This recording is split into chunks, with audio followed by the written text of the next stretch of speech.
Hi, my name is Nisha, and I'm a staff scientist at the National Institutes of Health. And I'm going to talk to you today about what I find the most fascinating part of the human body, which is your immune system. Your immune system is like an army with specialized warriors ready to fight any invader at any time.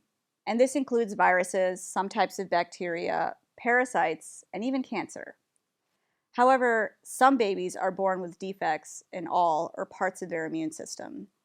And collectively, these disorders are called primary immunodeficiencies. And babies that have these disorders can be very sick at a very young age and can even die of simple infections that most people can easily fend off.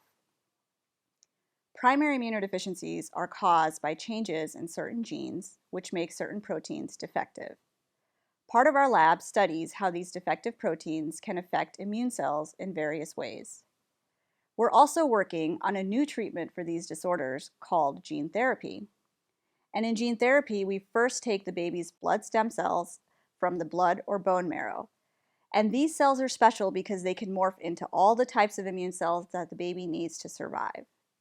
We then add the normal version of the faulty gene that leads to the defect in the baby's immune system. Finally, we take those modified stem cells and we reinfuse them into the baby in hopes that they will transform into healthy immune cells that healthy adults have.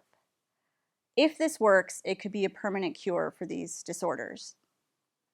It is an honor to be at the National Institutes of Health, not only because I can help in finding new treatments, but I can also meet the kind, brave, and very giving patients that are equally responsible for these new treatments.